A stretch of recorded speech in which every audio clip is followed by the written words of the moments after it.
discussion on the latest CRISIL report of growth and missed opportunity. This report looks at the evolving macroeconomic scenario in India over the next 5 years and quantifies its impact on poverty reduction, employment generation, and demand for a variety of goods. We have with us the Chief Economist of CRISIL, D.K. Joshi, the Principal Economist, Vidya, Mahambare, to discuss this report. So D.K., tell us, what is this report all about? Well, the Indian economy has been going through a tough phase and we have printed below 5% growth in the last 2 years. The economic environment is uncertain, and also there's uncertainty with respect to the political outcome. So in this environment, we are trying to look ahead and see what kind of growth possibilities exist for India over the next 5 years. Are we going to come out of this 5% rut that we are currently in? How faster the economy can grow?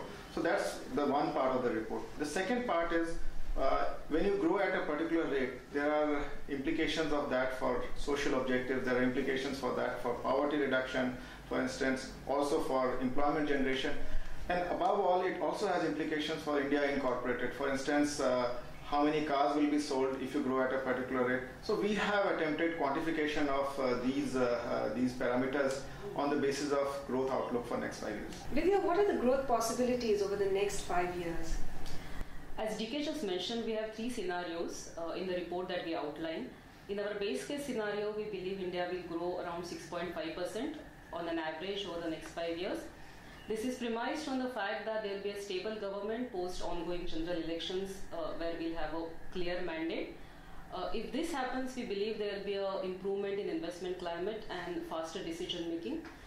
As a result, we believe the capital productivity, which has hit a record low right now, will improve significantly. We are assigning around 50% probability to this outcome, to our base case scenario. Although the growth will pick up, there is a natural limit to which it can grow, and we believe that the 9% growth which we witnessed during the fiscal 2004 to 2011 is unlikely to repeat itself. We will not get either the surge in investment or improvement in productivity which we have seen during that high growth phase, and hence significant growth above 6.5% is a low probability event, and we are assigning around 20% probability to it. And finally, if we don't get a clear mandate and if we don't get a stable government, then obviously there is a chance that we will get stuck in the current scenario of around 5% growth. So these are our 3 growth possibilities in the report that we outlined.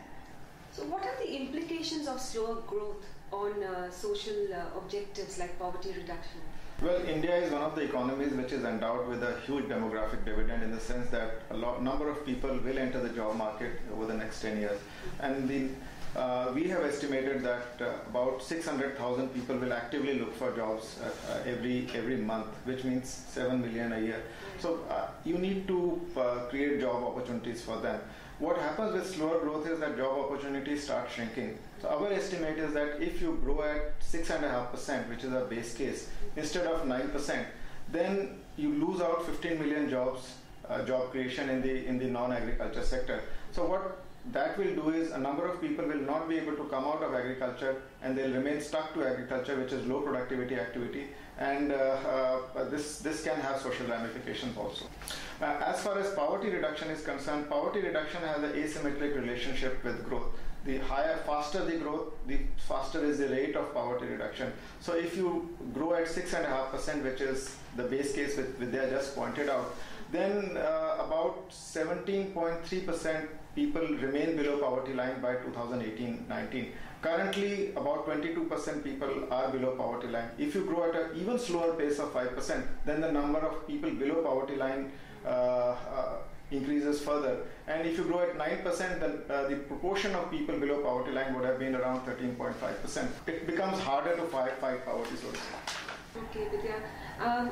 Tell me, how will consumption demand, which is undoubtedly the bulwark of the Indian economy, perform in alternate growth scenarios? When growth picks up, households' income rise at a faster pace. When that happens, the consumption demand surges.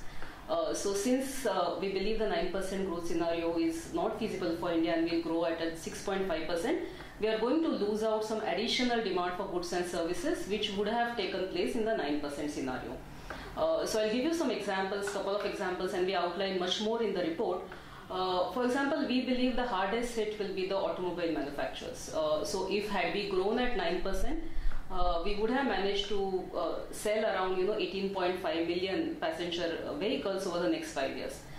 Instead of that, we believe now with the 6.5% growth, we'll sell around 16.5 million, so around 2 million less of passenger vehicles over the next 5 years. And this 2 million is approximately the entire sales for fiscal 2014. So it's a significant loss for the automobile industry. So similarly, we have outlined what will be the additional demand, what could have been the additional demand generated or for televisions, for refrigerators, different kind of consumer durables in our report. That was very enlightening. Thank you, DK and Vidya, for joining us today.